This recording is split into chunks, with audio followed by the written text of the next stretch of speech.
19वीं शताब्दी के पूर्वार्ध में बंगाल का एक छोटा सा गांव था कामरपुकुर, जो जंगलों, तालाबों और कीचड़ से भरी पगडंडियों से घिरा था। वहीं एक मध्यम वर्गीय ब्राह्मण परिवार में जन्मे गदाधर चट्टोपाध्याय आगे चलकर जिनका नाम रामकृष्ण परमहंस हुआ। उन्होंने बाल्यकाल से ही ऐसे लक्षण दिखाए जो इस भौतिक संसार की सीमाओं से परे थे। उनके पिता खुदीराम चट्टोपाध्याय एक आदर्श सादा जीवन जीने वाले पुरुष थे, जिन्होंने कभी झूठ या बेईमानी को नहीं अपनाया। माँ चंद्रमणि देवी एक अत्यंत धर्मप्राण महिला थी, जिनके हृदय में देवी माँ का निवास था। कहते हैं गदाधर के जन्म से पूर्व एक दिन खुदीराम तीर्थ यात्रा पर गए थे। गयाजी में उन्हें एक अद्भुत स्वप्न आया। भगवान गदाधर विष्णु उनके सामने प्रकट हुए और बोले, मैं तेरे घर में जन्म लूंगा, मेरी पूजा करना और नाम गदाधर रखना। उसी समय चंद्रमणि देवी को दुर्गा माता का दर्शन हुआ, एक उज्जवल प्रकाश के रूप में जो उनके गर्भ में समा गया। यह कोई साधारण गर्भधारण नहीं था, यह उस चेतना की घोषणा थी जो मानवता को पुनः ईश्वर के दर्शन कराए। जन्म हुआ 18 फरवरी 1836 शिवरात्रि की रात को। बालक गदाधर का बचपन खेलने, गाने और देवी की पूजा में बीता, किंतु उनका खेल भी साधारण नहीं था। वे मिट्टी के घरों की जगह माँ काली का मंदिर बनाते, फूल चुनकर उन्हें चढ़ाते और फिर एक टक उन्हीं की मूर्ति को देखते रहते। बहुत छोटी उम्र में ही वे गांव के बाहर पेड़ों के नीचे ध्यानस्थ बैठ जाते। घंटों बीत जाते, कभी कभी वह समाधि की स्थिति में चले जाते। एक दिन बारिश हो रही थी, बिजली गिर रही थी, लेकिन गदाधर आंखें मूंद ध्यान में मग्न थे। उनकी आंखों से आंसू बह रहे थे। गांव वाले डर गए, क्या ये बच्चा साधारण है या कोई देव आत्मा। गदाधर को पारंपरिक पढ़ाई लिखाई से रुचि नहीं थी। पिता ने उन्हें संस्कृत, गणित, भूगोल पढ़ाने की कोशिश की, लेकिन उनका मन लगता नहीं। वे कहते, मैं पढ़कर क्या करूंगा, इसे माँ का ज्ञान थोड़े मिलेगा। लेकिन ध्यान दीजिए, उन्हें संगीत, अभिनय, चित्रकला और मंदिर की मूर्तियों की सजावट में असाधारण रुचि थी। वे रामायण, महाभारत, श्री भगवत गीता की कहानियां का मंचन करते थे। कभी राम बनते थे, कभी सीता, कभी हनुमान। लोग देखते तो स्तंभ रह जाते। गदाधर केवल कल्पना में माँ काली को नहीं देखते थे, वे उन्हें वास्तविक रूप से अनुभव करते थे। एक बार पूजा करते समय वे इतने गहराई में डूब गए कि चेतना शून्य हो गए। उनके ऊपर पुष्प वर्षा हुई और एक प्रकाशमय स्त्री आकृति प्रकट हुई, माँ काली। उन्होंने अपने गले में हाथ डाला और कहा, तू ही मेरा है, मैं ही तेरी माँ हूँ। इस घटना के बाद वे अक्सर समाधि की स्थिति में चले जाते। कोई उन्हें छूता तो शरीर में कंपन हो जाता, जैसे करंट हो। डॉक्टर हैरान थे, माँ चिंतित थी, लेकिन गदाधर केवल मुस्कुराते थे। माँ बुलाती है तो मैं कहाँ जाऊँ। बालक गदाधर को देख गांव के साधु, तांत्रिक और योगी उनसे आकर्षित होने लगे। कोई कहता है ये बालक जन्मा ही है साधु बनने के लिए। वे एक बार तांत्रिक के साथ तंत्र साधना की झलक भी लेने लगे। समय सन 1855। कोलकाता के उत्तर में दक्षिणेश्वर नामक स्थान पर रानी रासमणि नामक एक धनी एवं धर्मप्राण महिला ने एक भव्य मंदिर का निर्माण करवाया। यह मंदिर भवतारिणी माँ काली को समर्पित था। जब मंदिर बनकर तैयार हुआ तो वहाँ एक ऐसे व्यक्ति की आवश्यकता हुई जो माँ की पूजा सच्चे भाव से कर सके, जो न केवल नियम जानता हो बल्कि ईश्वर को प्रेम पूर्वक अनुभव कर सके।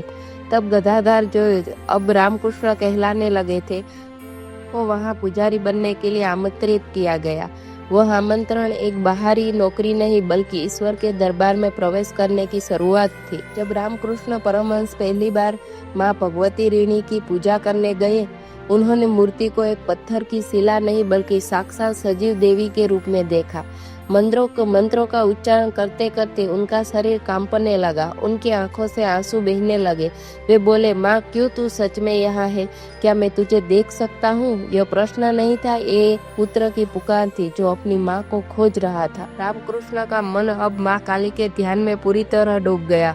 वो एक घंटों, कभी कभी पूरा दिन रात बिना खाए पिए माँ की मूर्ति के सामने बैठ जाते। वे कहते, माँ जब तक तू वो सामने नहीं आएगी मैं तेरे चरणों में ही पड़ा रहूंगा। एक बार पूजा करते करते उनका मन इतना अधीर हो गया कि वो मंदिर से बाहर भागे। वे दक्षिणेश्वर के पास की झाड़ियों में पहुंचे, अपने वस्त्र फाड़ डाले और जोर से रोते हुए बोले, माँ एक क्षण और नहीं, अगर तू अब नहीं आई तो मैं यहीं मर जाऊंगा। और तभी जैसे आकाश फट गया हो, बिजली चमकी हो और एक ज्योतिमय मेरी महिलाएं आकृति उनके सामने प्रकट हुई। रामकृष्ण ने पहली बार जागृत अवस्था में माँ काली के दर्शन किए। वो माँ न काली थी, न दुर्गा, न लक्ष्मी। वो माँ थी जो रूपांतरित है परंतु रूप में प्रकट होती है। रामकृष्ण ने कहा, मैंने देखा माँ मुझ पर स्नेह से मुस्कुरा रही थी।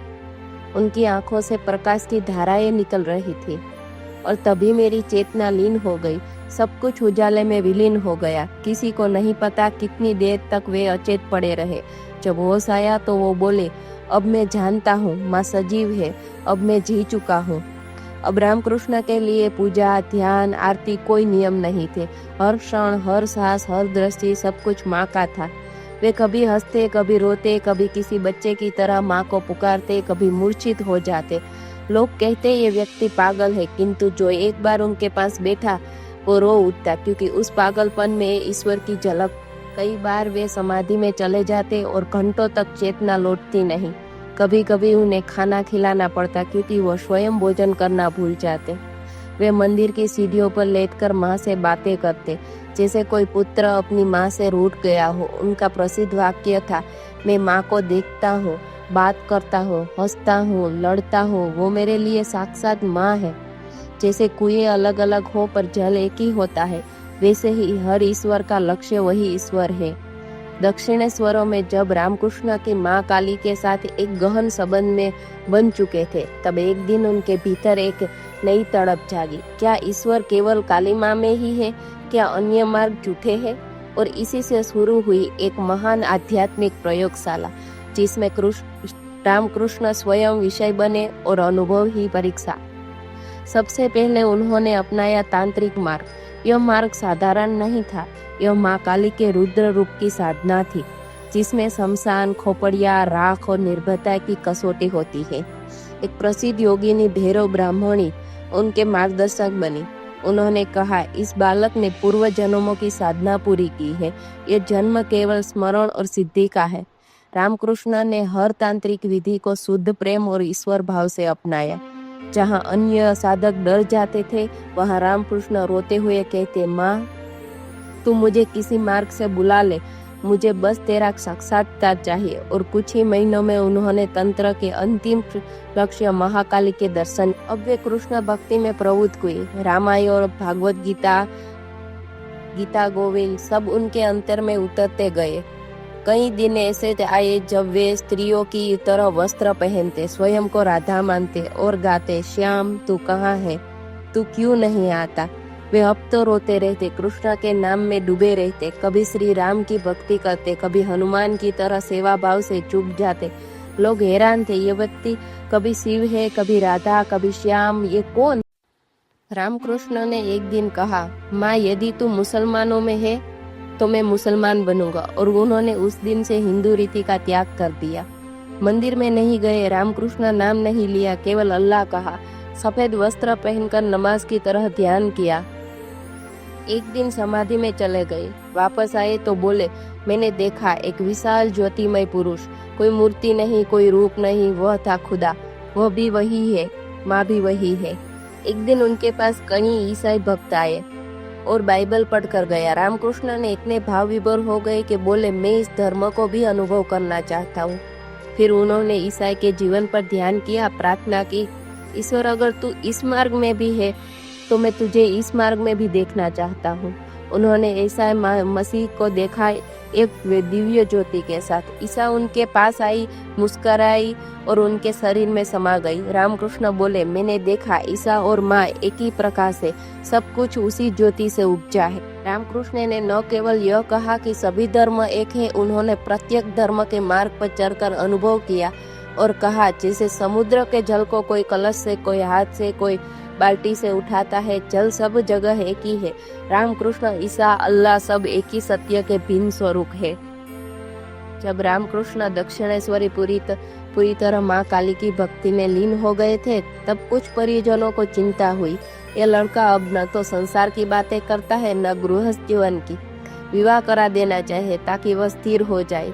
रामकृष्ण ने मुस्कुरा कर कहा, कोई आपत्ति नहीं, अगर माँ चाहती है तो मैं विवाह कर लूंगा, पर वह पत्नी कैसी होनी चाहिए? एक जो मेरी साधना में बाधा न बने, बल्कि माँ के समान मेरी सेवा में हो। गांव कामरपुर से कुछ दूर जयराम वाटी गांव में एक 5 वर्ष की कन्या थी, सादा, बिल्कुल सरल, शांत, निर्मल, जैसे गंगा की जलधारा। रामकृष्ण ने उसे देखा नहीं था, पर सहज कहा, हाँ वही होगी, माँ ने चुना है। जब शारदा और रामकृष्ण को विवाह हुआ तो शारदा मात्र एक बालिका थी। विवाह के बाद भी रामकृष्ण ने उन्हें बहुत वर्षों तक स्पर्श तक नहीं किया था। वे कहते, एक स्त्री के केवल पत्नी नहीं होती, वह माँ होती है, शक्ति होती है, स्वयं देवी होती है। रामकृष्ण दक्षिणेश्वर में लौट गए और शारदा अपने गांव में रही। सालों तक वे केवल माँ की सेवा में रमे रहे, कोई सांसारिक जीवन नहीं। सन 1872 में शारदा माँ ने अपने पति को मिलने की प्रबल इच्छाओं से दक्षिणेश्वर आने का निर्णय लिया। जब शारदा माँ मंदिर पहुंची तब रामकृष्ण एकांत में साधना कर रहे थे।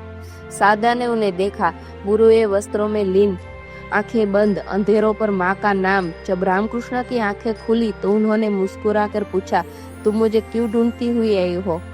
शारदा माँ ने उत्तर दिया, आप मेरे स्वामी है, क्या मुझे आपके पास आने का अधिकार नहीं? शारदा माँ ने कोई अधिकार नहीं जताए, न कोई प्रश्न न कोई शिकायत।